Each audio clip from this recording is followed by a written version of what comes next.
नमस्कार. श्री निसर्गदत्त महाराज दैनंदिन चिंतन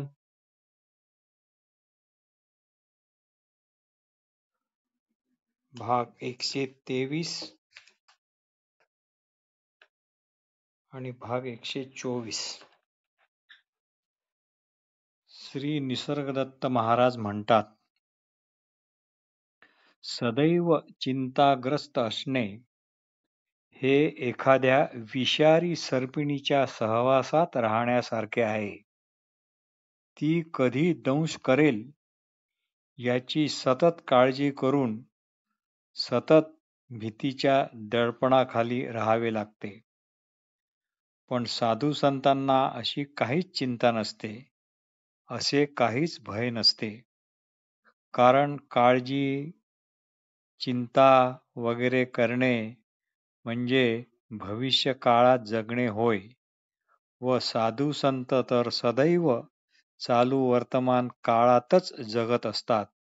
बीइंग मध्ये जगत असतात. टू बी मध्ये कधीच रुंगळत बसत नाहीत.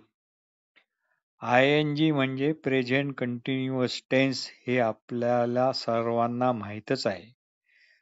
प्रकाशत्वाच्या प्रकाशाबाहेर काहीही नाही, म्हणून प्रकाशित झालेल्याकडे कमी लक्ष द्या आणि ज्यामुळे हे प्रकाशित होणे शक्य झाले त्याकडे मात्र सर्वात जास्त लक्ष द्या. किंबहुना तेच असा, त्यालाच मिठी मारा. सर्व काही मिळून एक आणि सर्व अनेक मिळूनही एक, इथेच स्थिर व्हा. यालाच सर्वाभूती भगवत भाव असे म्हणतात. गुरुवचनाचा पुरावा आपण स्वतःच झाले पाहिजे. आपण कधी मरणार याचा काहीही भरोसा नाही. मग गुरुवचनापासून दूर का जावे? रामकृष्ण आले गेले, आपणही जाणार. मौत को किसके साथ यारी है? मौत को किसके साथ यारी है? आज वो कल अपनी बारी है. मग गुरुवचन का सांडावे, असे श्री निसर्गदत्त महाराज आपल्याला विचारतात. आपला विषय आपणच व्हा. आपण काया इत्यादी नाही, हे कायम लक्षात ठेवा. महावाक्य मंत्र हे वस्तुतः चैतन्याचेच दुसरे नाव आहे. म्हणून चैतन्याला रूप, रंग, आकार देऊ नका. देहरूप आपण हे काढून टाका. आपण कधी कधी म्हणतो, मी ध्यान करायला विसरलो. पण असे विसरले म्हणणे ज्यामुळे शक्य झाले ते तर विसरले गेलेच नाही ना. तेच असा जाणीव देणारे जाणपण पकडून राहा. क्लोरोफॉर्म देऊन बेशुद्ध केलेल्या माणसाला ऑपरेशनच्या यातना होत नाहीत आणि समजा त्याच अवस्थेत तो वर गेला तर त्याला मेल्याचे दुःखही होणार नाही. जेव्हा तुम्ही केव्हाही आमच्या सांगण्याचे चिंतन मनन करता, तेव्हा तळमळ असेल, काही जाणून घ्यायची कळकळ असेल, तरच तुम्ही तल्लीन होता व स्वतःसह सर्व जगाला विसरून सहजावस्थेत येता. हा केवढा मोठा फायदा आहे. हा जणू गुरुवचनाला चिटकून राहण्याचा मोबदला आहे. हा जणू गुरुवचनाला चिटकून राहण्याचे बक्षीस आहे. चालू क्षणातच जगा. चालू क्षणात जगण्याचे महत्त्व खूप आहे आणि हे महत्त्व कळले की मग ते सहज साध्य होते, सहज शक्य होते. पण तसा व्यर्थ अट्टहास मुद्दाम करू नका. या बाबतीत कोणाशी काहीही वादिवाद तर अजिबात करू नका. सहज शक्य याकरता आहे की हा चालू क्षण केवळ तुझा स्पर्श झाल्यामुळेच चालू क्षण झाला आहे. हा चालू क्षण म्हणजे तुलाच अमृत स्पर्श होतो असे समज. आपण असल्याची जाणवती कळा ही सहन होत नाही. म्हणून लोक लौकिक व्यवहारात किंबहुना भजन कीर्तन तीर्थाटन यात स्वतःला जास्तीचेच बुडवून घेतात. जेवढाचा तेवढाच आवश्यक असेल तेवढाच व्यवहार ते करत नाहीत. उरलेला वेळ ते अशा या करमणुकीत घालवतात. हे एका अर्थाने स्वतःला स्वतः जाणण्याच्या महत्वाच्या कामापासून केलेले पलायनच होय. एकांतात बसून स्वतःकडे पाहत राहून स्वतःला जसे आहोत तसे आहोत असे वस्तुस्थितीला सामोरे जाणे हे सर्वात मोठे धैर्य आणि शौर्य आहे. भाग 124.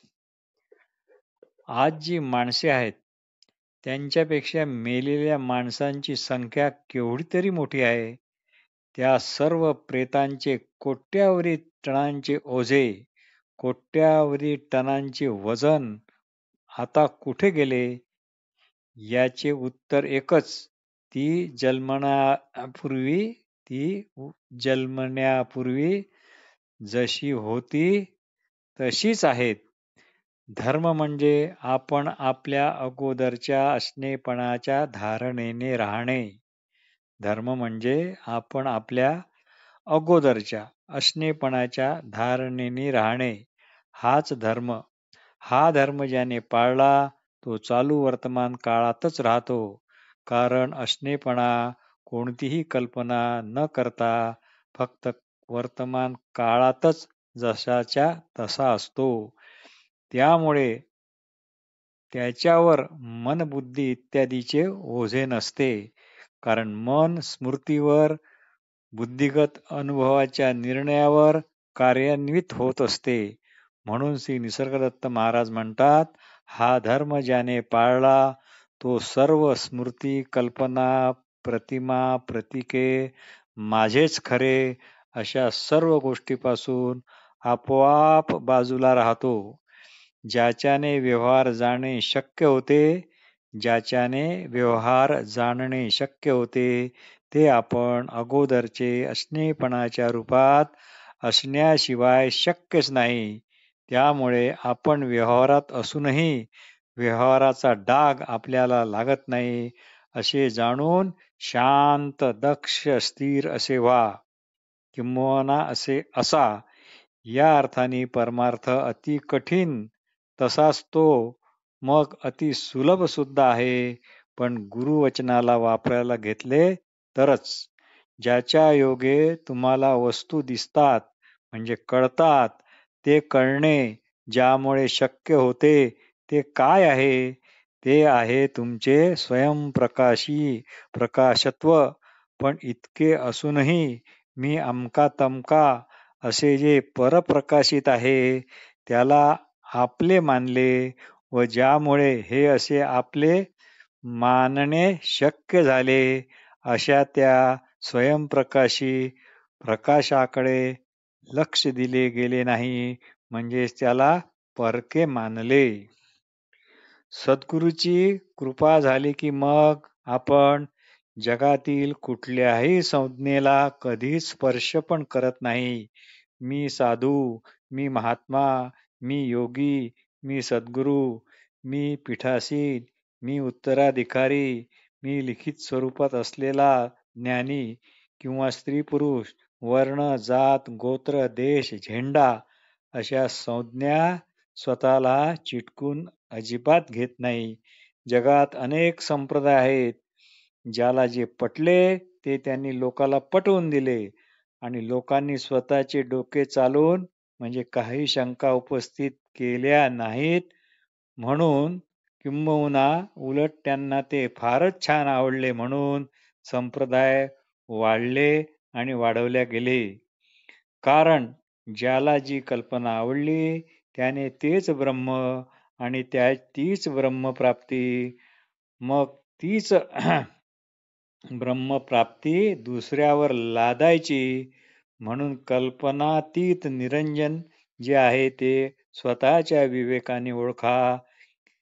कसे आहे, काय आहे, काय महत्वाचे आहे, बिनमहत्वाचे काय आहे, हे यथार्थ जाणणे यालाच खरे वैराग्य म्हणतात. पण संताप वैराग्य आणू नका, स्मशान वैराग्य पण आणू नका. आकाशाला कवेत घ्यायला आकाशच व्हावे लागते. अमृतात मिसळण्याकरता अमृतच व्हावे लागते. बावन कशी सोन्यात मिसळण्यासाठी तसेच बावन कशी सोनेच व्हावे लागते. समुद्र होण्याकरता गंगेला समुद्रात मिसळावे लागते. हा गा सिंधूशी आणी होती, हा गा सिंधूशी आणी होती, तरी गंगा कैसीनी मिळती. ज्ञानेश्वरी अध्याय 15 ओवी 568. हा गा सिंधूशी आणी होती, तरी गंगा कैसीनी मिळती. गंगा मुळात सिंधू होती, म्हणूनच ती समुद्रात मिळून समुद्रच झाली. समुद्रात न मिळूनही समुद्रच होती. यालाच जीवाचे शिव होणे असे म्हणतात, किंवा यालाच ज्ञानेश्वर महाराज अन्वय भक्ती असेही म्हणतात.